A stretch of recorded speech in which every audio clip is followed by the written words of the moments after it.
Hey, what's up, everyone? Welcome to episode 26 of Zipline, the official Zipper Interactive podcast. I'm Chris Roper. I'm Jeremy Dunham, and wow, it's been a while. It's been 3 weeks. Yep. Today we're joined by game director Seth Luisi. Hi, Seth. Hello. Howdy. Let's before we talk to Seth again, let's get to the news with the ZCap.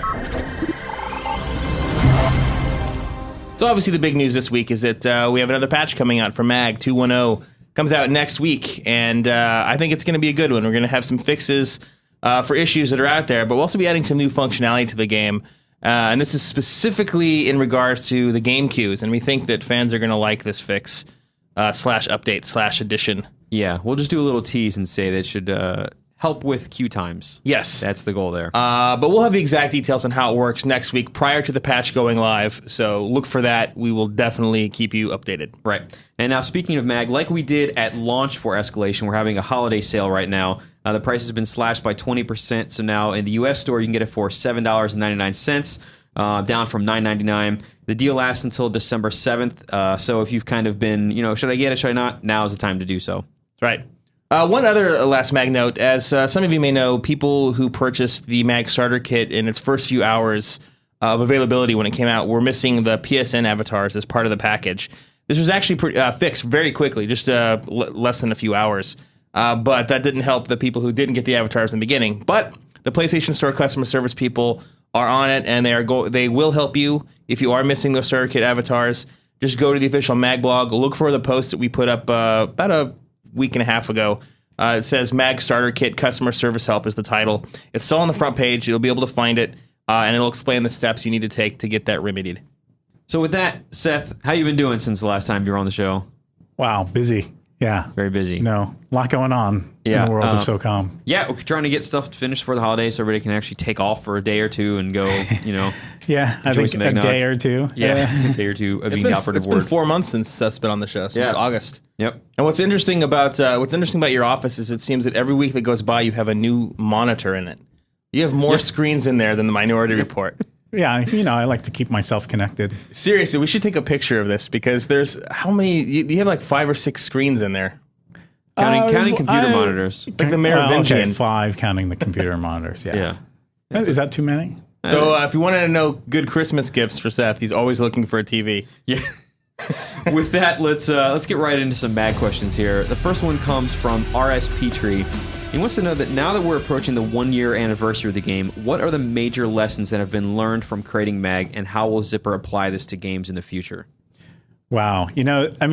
This is a hard question in the fact that we've learned so much from MAG and the consumer response and from the community and from just running the game and releasing the game. So to whittle it down to a few items is actually very difficult. We're always looking at how we can improve the game we released and what we did release. And, I think some of the major lessons are some of the things we're still trying to address. How the queue system works, how we can get people into the game quickly, how we can make sure games are launching. We knew that was going to be a challenge up front, just based on the fact that we have this system where we queue up players and launch you into the game, which we felt was really important for the game to launch 256-player games.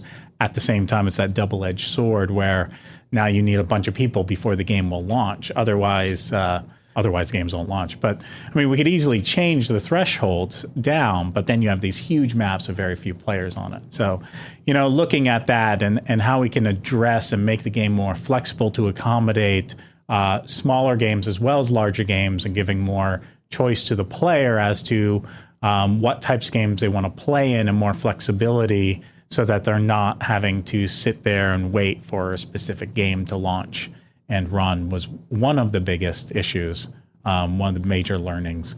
As well as there's a lot that we learned from the game types. I think we rolled into Escalation, just the fact that we have the 3 factions playing in a single map and not being so focused on attacker defender. That's not to say that we don't like attacker defender. We actually think it works really well for certain game types.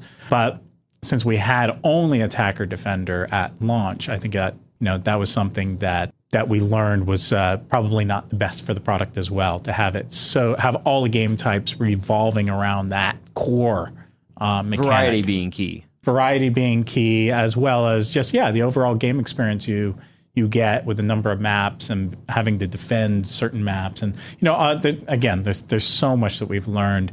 And so much, the thing I'm really happy with MAG is that we were able to address a lot of those things with 2.0 and additional DLC. And, I think we pushed the amount of changes and support and how much we're addressing the learnings from the initial release much further than I've seen, probably any other title other than some of the MMOs on, in the PC world.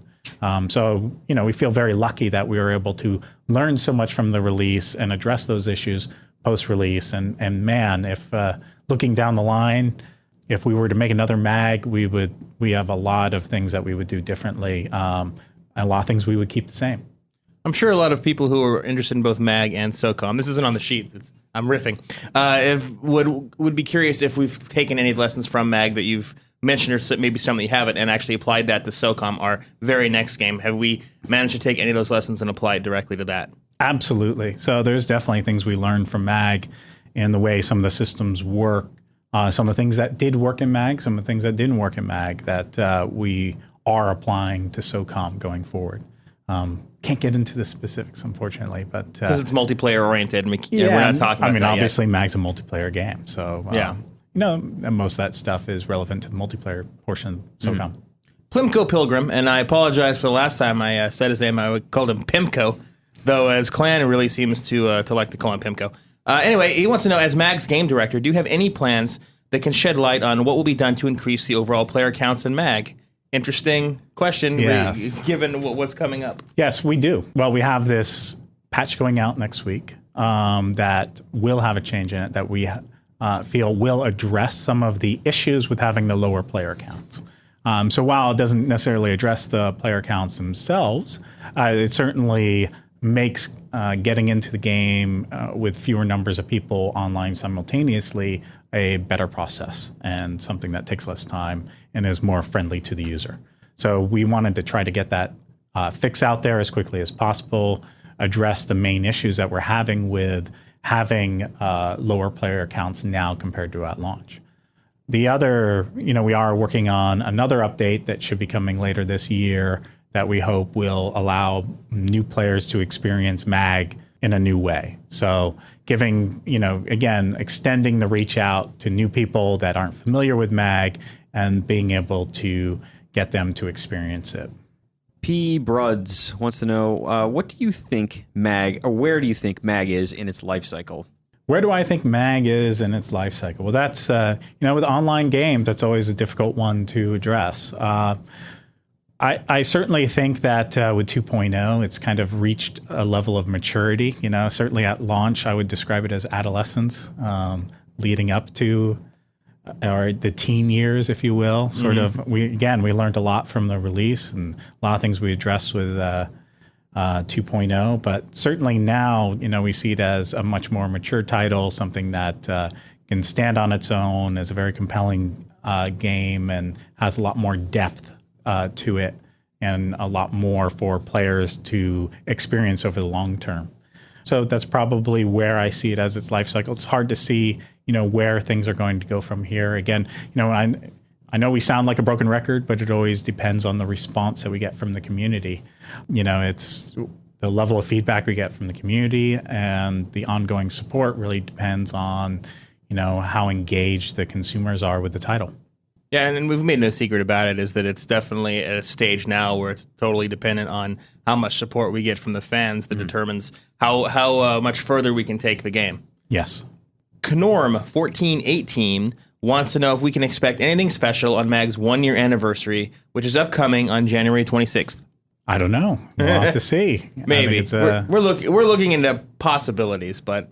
we don't know what that means yet. Yes. It could just be a thank you on the blog. Yeah, much more likely you'll see a community, blog post or something than something in the game. But we'll look into it. We'll want to do something nice for it. We'll make a cupcake. We're definitely going to mention it. Yeah.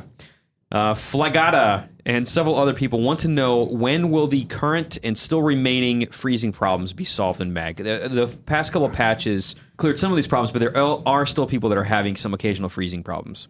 Well, as we announced earlier, there is a patch coming out next week, 2.10. It will be addressing some of these issues. It's always difficult to address everything. Online games are a very complex beast between the server, the client, and all the interactions of all these hundreds of people playing in the game at the same time, and actually thousands of people when you consider just all the people connected to the server online. So it is something that it can be difficult to track some of these issues down, but certainly the team here is doing everything possible to track them down and address them. The other thing to remember is that what makes the game freeze for you isn't necessarily the thing that made it freeze for another person. And that's actually why we have that thread that we posted, I want to say about 2 weeks ago, asking if you are having freezing problems, to tell us exactly what your story is so that we can recreate that here and then hopefully apply that to a future update. Believe it or not, we actually have more SOCOM questions and MAG questions this week, which should make the SOCOM fans happy. And the first one comes from Cigarman1, and he wants to know on a scale of 1 to 10, and I think this is a great question, by the way. Very simple. 10 being a completed and shipped game, and 1 being the start of development, where would you put SOCOM 4 right now? Well, I think we're definitely between 8 and 9, so we're getting very close to the end.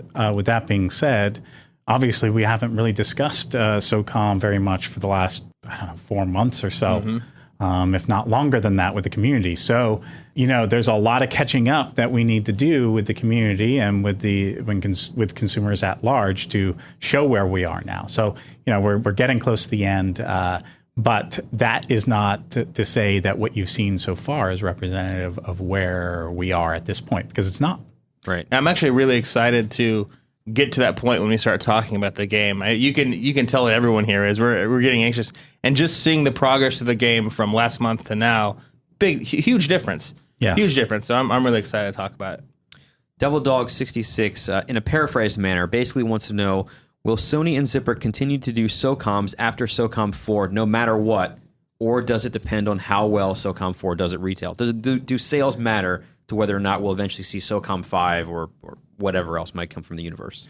So I wouldn't say that sales alone matter, but certainly reception to the title on a broader scale matter, as well as, what it is that the team might come up with to provide a compelling experience in the future. So it's a very difficult question to answer. I don't think it's as cut and dry as that, no matter what, there will be another SOCOM title. There's a lot of factors that go into deciding what goes into development and what does not. Kevin89 wants to know what the most difficult aspect of making a SOCOM game that's supposed to appeal to both a broader audience and get new players in while also appearing to the longtime fans. The kind of people that are listening to the show right now, we get a lot of these questions on the message boards, and they're saying, we want this feature. Is this going to be in the game? Don't kind of, dumb it down for somebody that hasn't been playing the game yet to try to bring in new players. Where is that line drawn, and how do you kind of balance those?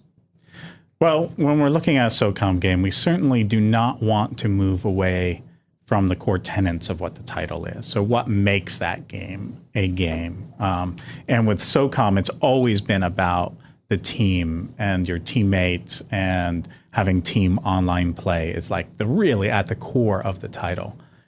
And there's many other things with authenticity and a lot of other items that go along with supporting that as well. Don't get me wrong. That's not the only thing that makes a SOCOM game. And I think that a big one is supporting smart play, which is a lot of these things that people talk about all comes down to they want to be rewarded for playing the game well and not just running around and shooting the first guy they see. Yes.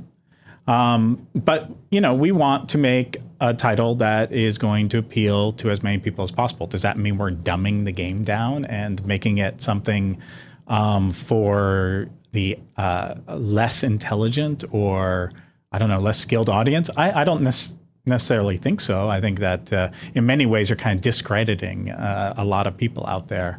I certainly think that people don't necessarily want a watered-down gaming experience in general. If you look at the top games out there right now, Red Dead Revolver, even COD, and a lot of the other titles, Assassin's Creed, those are very complex games. There's a lot to those titles. They're not simple, watered-down gaming experiences. So we see this a lot. Oh, they're watering it down. They're going to make it really easy for the more mainstream audience. That is not necessarily what the mainstream audience wants, and not necessarily what we're going to deliver. And that's the key difference. And I know we've discussed this before, but there's a big difference between the casual crowd and the mainstream crowd. And then often they're confused for the same thing. Where people, if they think that you're gearing a game towards casual crowd, of course that's going to be oversimplified, but that's not what we're doing. We're just broadening the amount of people that would find this game interesting. If we wanted to make a casual game, we'd do SOCOM Tetris or something. Yeah. We're not making an iPhone game. Yeah. It's not SOCOM iPhone. You're not going to tap on a screen and make your team run around. So, but again, I don't think that's necessarily what people's impressions are of the broader audience. I think there are concerns that we're going to make it easier or, more similar to some of these other shooters out there. But we're going to do that in our own way. So that, it's not fair to the team, if you will, to point to another game and say, oh, you're going to make it like this game because that's the game that everyone's buying now. That's not really the intention, and that's not necessarily the direction we're going. And I can say this for sure. I know it doesn't mean anything to them now because they haven't played it yet, but we play multiplayer a lot here internally, and I can tell you that it definitely is unique. It does not feel like any other shooter out there. It does feel like you're playing a SOCOM game, and it's fun, and that's the most important aspect is we have a lot of fun. Also, I'd like to mention that Chris is one of our top 3 players in our clan, so congratulations to that. Thank you. Jay Zombie wants to know if it's possible to play the game without using the cover system, or will the cover system be our only option of hiding from enemy fire? It's definitely possible to play the game without using the cover system. Many people actually do here. I do. I don't use it. Yeah. No. I mean, if you don't want to use the cover system, don't use it. So it's absolutely possible to play it without it. And I think it's useful under certain scenarios to use the cover system. And, I find myself using it and not using it as is applicable. If I am looking to hunker down and really, use a piece of an object in the environment as cover, I'll use the cover system as kind of makes sense, right? If I want to stay on the move, as in multiplayer, obviously, a lot of times you do want to stay on the move. I'm not going to, use the cover. I'm going to use the more traditional, peek and shoot and other types of methods of just staying on the move and not, hunkering down on a piece of cover. So people absolutely don't use the cover or use it depending on the situation. A question that we see appear on the forums a lot, which I think is a very fair question, especially given the answer that we can choose to play with it or without. If we can play through the game without playing or using any cover whatsoever, why have cover at all? What is the benefit of having a hard cover system versus a soft cover system if you don't even have to use it if you don't want to? Well, there's a lot of benefits to it. Obviously, when you're in cover, you are more protected by that cover. And, that's the benefit of using the cover. You're able to more effectively use that position. The big disadvantage is that you normally focus in a very specific direction and you're not moving. And if you are hankering down in a piece of cover for too long and you're playing a multiplayer game where it's fairly easy to flank the player, well, you're going to get flanked and you're going to die. So you have to decide when it's appropriate to use that cover and how to use it. Dr. McNew wants to know, how interactive are the maps? Are there things to breach or lights to shoot out? Anything along those lines? Well, I think that we're mainly focusing on damage and different elements to the maps. So, there's a lot of interactivity with just objects that get shot, damage being taken to the environment, things of that nature. Destructible cover. So that's really where a lot of the focus has gone to, rather than breaching or lights to shoot out. There's various reasons why that is, that are probably hard to explain and people won't really, get it too much. But that's where we've decided to put our focus.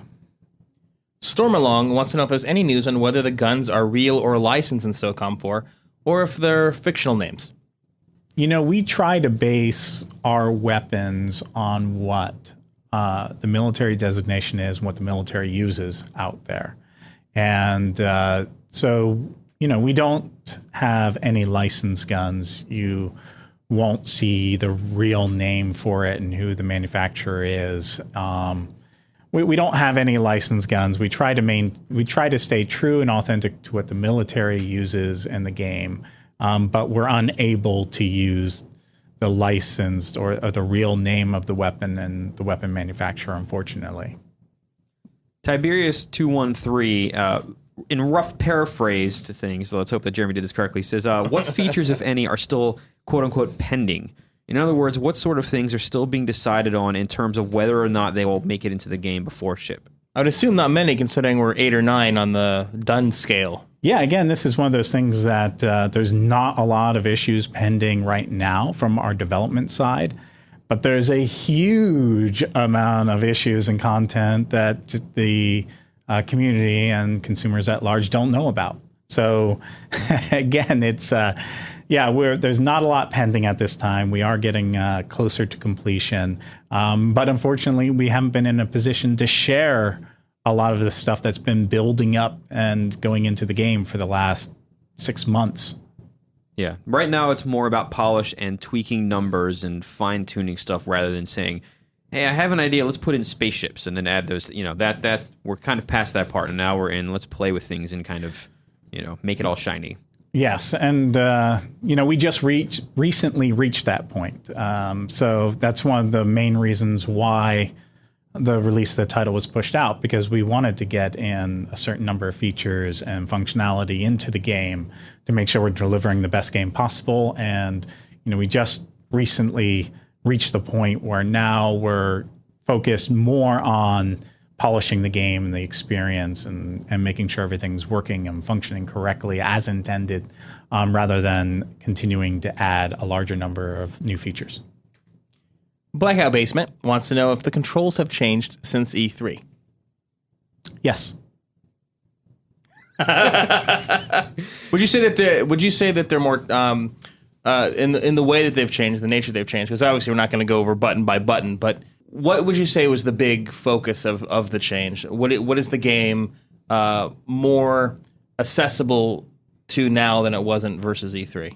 I think we're always trying to refine the controls, make it not necessarily more accessible, but we want everything to work in the most refined manner possible.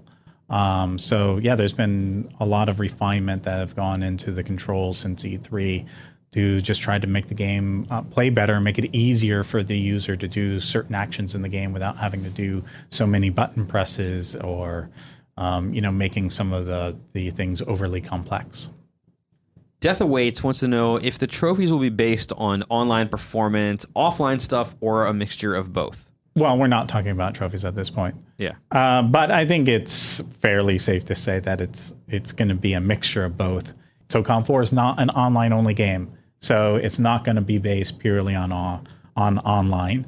And, but it has a strong online component, so it's not going to be based purely on offline. So it's going to be a mixture of both. I will say as a little aside, when MAG shipped, and it got better over time, but when MAG shipped, it had some pretty insane trophy requirements.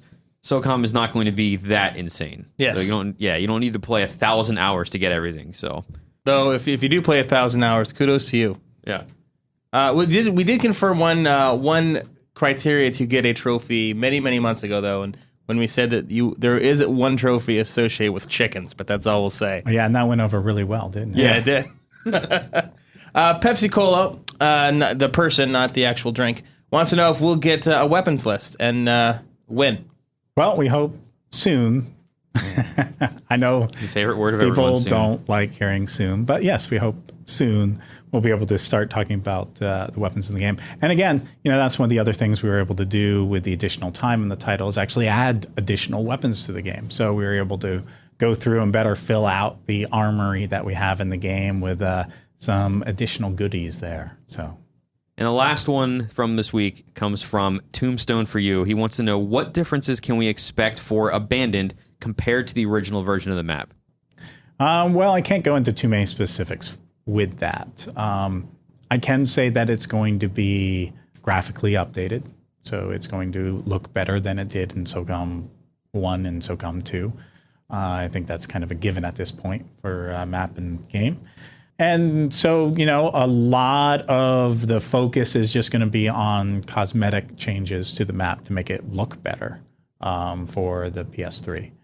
There might be some other minor differences, but nothing that majorly affects the play of the map compared to the original titles. We were talking about this yesterday, and again, we won't go into details about it, but with Kevin Schmidt, the guy who works on it. You don't expect it to be not a carbon copy, but it's not also a complete remix of the map. It's very much in line with what it was before, even if it's not exactly the same. So it's very definitely it's close, is what we're getting at. It's definitely pretty close. So yeah, I think it's very close, and it's mostly visual changes. The gameplay is very similar to what it was in the past.